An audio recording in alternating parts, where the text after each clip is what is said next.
আসসালামু আলাইকুম শিক্ষার্থী, আবারও তোমাদেরকে শুভেচ্ছা জানিয়ে আমরা চলে আসলাম আজকে আমাদের অনলাইন ক্লাসে। আজকে আমরা পড়ব ইউক্যারিওটিক কোষের সবচেয়ে গুরুত্বপূর্ণ অঙ্গাণু লাইসোজোম। লাইসোজোম কি? লাইসোজোম হচ্ছে কোষের সাইটোপ্লাজমে গোলাকার বা বৃত্তাকার পচনকারী বা পাচনকারী বা পরিপাককারী অঙ্গাণু। এ আবিষ্কার করেন ক্রিশ্চিয়ান ডি টুভে 1955 সালে, নামকরণ করেন নোভিকভ।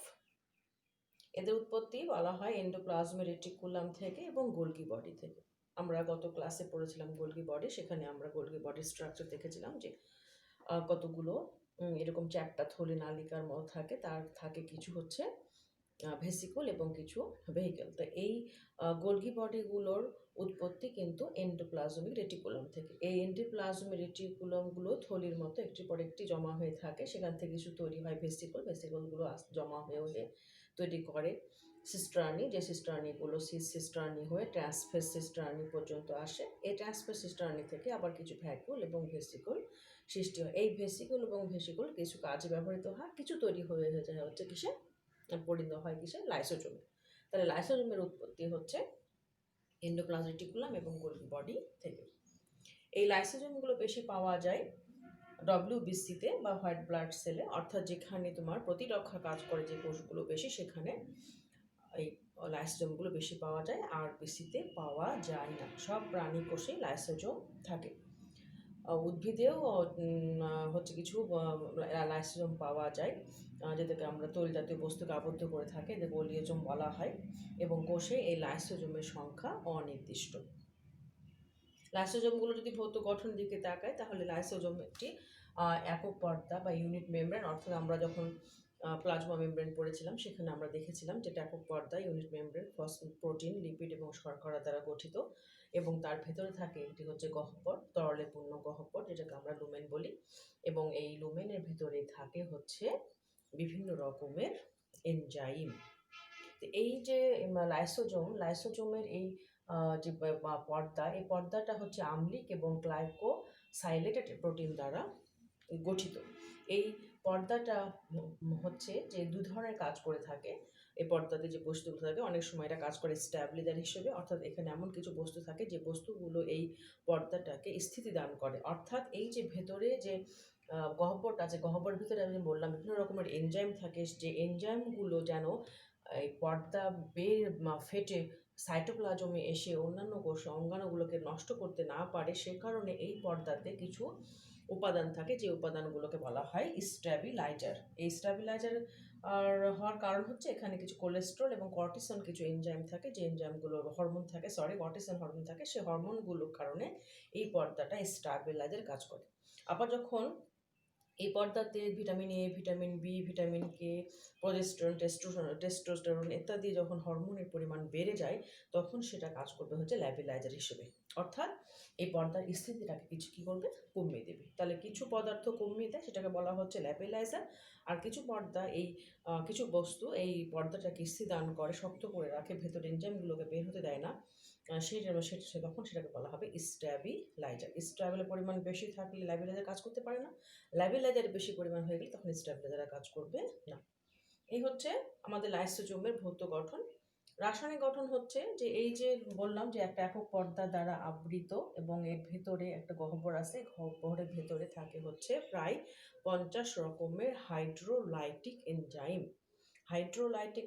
হাইড্রো মানে হচ্ছে পানি বা ওয়াটার, আর লাইসিস থেকে কথাটা আসছে লাইটিক। লাইসিস মিনস বিশ্লেষণ করা, ভেঙে ফেলা।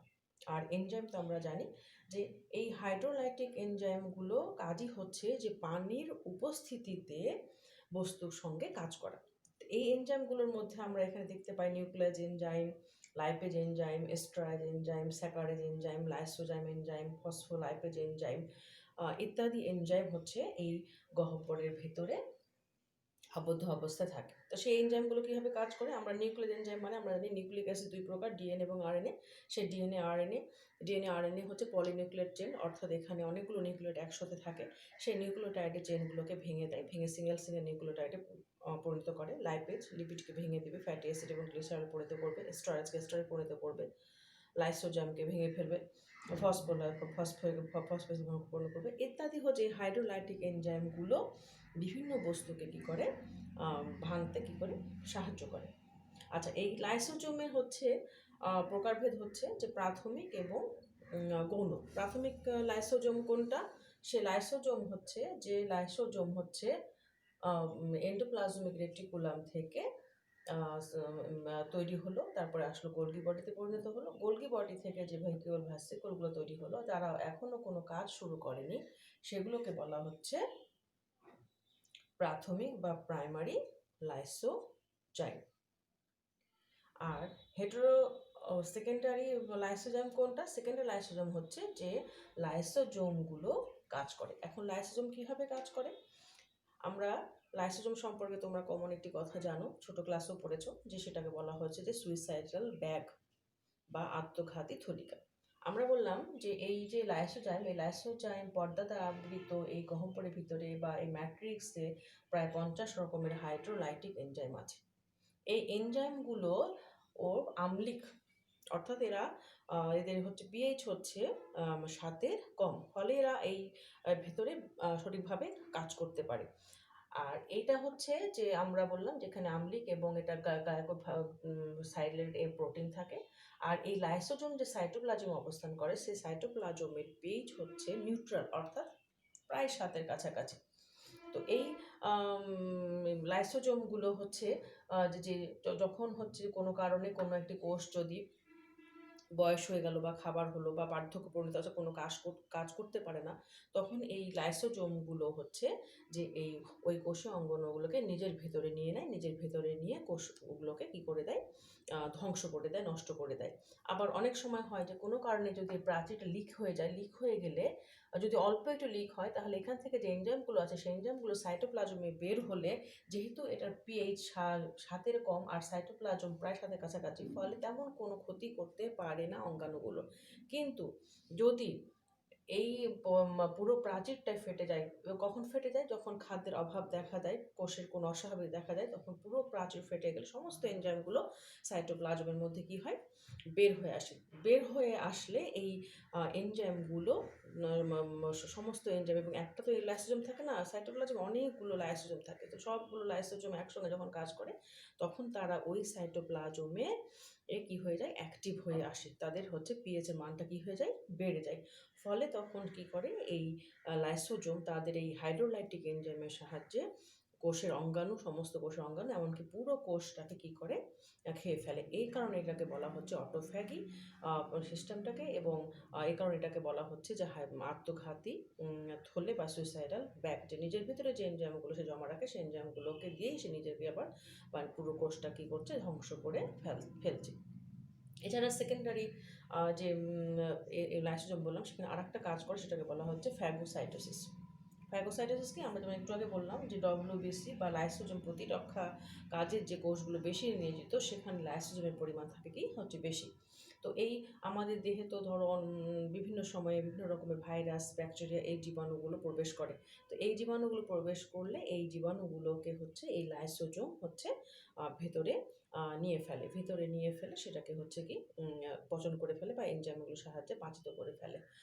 এটাকে বলা হচ্ছে ফ্যাগোসাইটোসিস। আর যখন নিজেকে নিজে নষ্ট করে ফেলে, তখন সেটাকে বলা হচ্ছে অটোলাইসিস বা অটোফ্যাগি বা অটোফ্যাগিজম।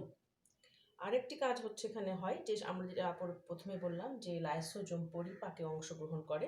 তো পরিপাক হলে নিশ্চয়ই ওখানে কিছু অপাচ্য বস্তু তৈরি হবে। সেই অপাচ্য বস্তুগুলো সহ এই লাইসোজোম হচ্ছে ধীরে ধীরে প্লাজমা মেমব্রেনের দিকে চলে আসে। প্লাজমা মেমব্রেনের দিকে চলে আসলে সেটা প্লাজমা মেমব্রেনের সাথে ফিউজে লেগে যায় সেটা হচ্ছে কী হবে? সে অপাচ্য বস্তুগুলোকে নষ্ট করে বা বাইরে বের করে দেয়। এই জন্য এটাকে আবার বলা হয় রেসিডুয়াল বডি। তাহলে এই হচ্ছে আমাদের লাইসোজোমের প্রকারভেদ, একটা প্রাইমারি, সেকেন্ডারি, এবং সেকেন্ডারির ভেতরে আমরা দেখলাম অটোফ্যাগিজম, যেটা নিজেকে বা অন্য কোষের ভেতরে অন্যান্য অঙ্গাণুগুলোকে নষ্ট করে। হেটেরোফ্যাগিজম হচ্ছে যেটা বাহির থেকে আসবে, বাইরে থেকে নিয়ে আসবে, বাইরে কোনো রোগ জীবাণুকে বা ক্ষতিকর বস্তুকে যখন নিজের ভিতরে নিয়ে সেটাকে পাচন করে ফেলবে, পরিপাক করে ফেলবে, তখন তাকে বলা হবে হেটেরোফ্যাগি, এবং অবস্থাটা বলা হয় হেটেরোফ্যাগিজম। আর একটা হচ্ছে যে অপাচ্য বস্তু সহ সেই লাইসোজোমটা প্লাজমা মেমব্রেনের সঙ্গে ফিউজ হয়ে যাবে, তখন সেটাকে বলা হচ্ছে রেসিডুয়াল বডি। তাহলে এই হচ্ছে লাইসোজোমের। তো লাইসোজোমের আমরা যদি কাজ দেখি তাহলে আমরা অটোমেটিক বলে দিলাম ফ্যাগোসাইটোসিস। যেমন আমরা যদি এটমে আমরা অ্যামিবা পড়েছো, সেই অ্যামিবাতে আমরা দেখেছি অ্যামিবার নির্দিষ্ট কোনো গঠন নেই। এটা যদি অ্যামিবার হচ্ছে লাইসোজোম হয়, তাহলে এখানে যদি কোনো একটা বস্তু ঢোকে তাহলে সেটা এই প্রাচীরটাকে বিগলন করে এই বস্তুটা ভিতরে প্রবেশ করে এবং এই বস্তুটা এইটার ভিতরে ফ্যাগোসাইটোসিস প্রক্রিয়া কী করবে, ভিতরে প্রবেশ করে নেবে, করে নিয়ে সে বস্তুটা কী করবে, নষ্ট করে ফেলবে। তাহলে এটা হচ্ছে ফ্যাগোসাইটোসিস। অটোলাইসিসের কথাও বললাম যে বার্ধক্য, জরাজীর্ণ, ইনঅ্যাক্টিভ কোনো কোষ যখন কোষের যখন কোনো কাজে আসে না, তখন সে অঙ্গাণুটাকে বা কোষটাকে নিজের ভিতরে নিয়ে সেটাকে কী করে পরিপাক করে ফেলে বা পাচন করে ফেলে, সেটা হচ্ছে অটোলাইসিস। এছাড়া এই লাইসোজোম হচ্ছে যে আমরা যেমন যে আমরা জানি যে ব্যাঙের বাচ্চা, যেটাকে আমরা বলি ব্যাঙাচি দেখবা তোমরা লেজ থাকে এবং থাকে হচ্ছে ফুলকা। আর যখন সেটা ব্যাঙাচিটা পরিণত হয়ে যায়, ব্যাঙে পরিণত হয়, তখন কিন্তু সেখানে কোনো ফুলকা আর লেজ পাওয়া যায় না। তাহলে কোথায় গেল সে কোষটা, কী করে সে এই যে এই এনজাইমের সাহায্যে সেই লেজটাকে বা ফুলকাগুলোকে নষ্ট করে ফেলে দেয়। ফলে এই ব্যাঙাচি থেকে ব্যাঙে রূপান্তর হয়। তাহলে পূর্ণতা প্রাপ্তিতে বা বৃদ্ধিতে এই লাইসোজোম কী করে, কাজ করে। তারপরে যে মথ বা তোমরা প্রজাপতি আমরা দেখি, তাদের ছোটোবেলার চেহারা একরকম, পরিণত অবস্থাটা কিন্তু আর এক রকম। তো এই যে পূর্ণতা প্রাপ্তি বা বৃদ্ধিতে লাইসোজোম অর্থাৎ পচন করে বা পাচন করে বা পরিপাক করে নষ্ট করে ফেলছে, রূপান্তর করে ফেলছে, এখানে হচ্ছে লাইসোজোম কী করে, কাজ করে।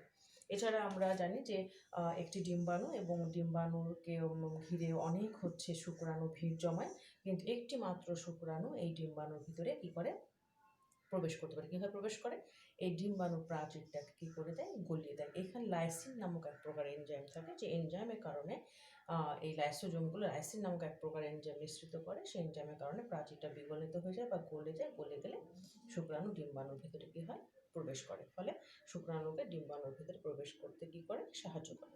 এছাড়া লাইসোজোমের আরেকটি গুরুত্বপূর্ণ কাজ হচ্ছে কেরাটিন তৈরি করা।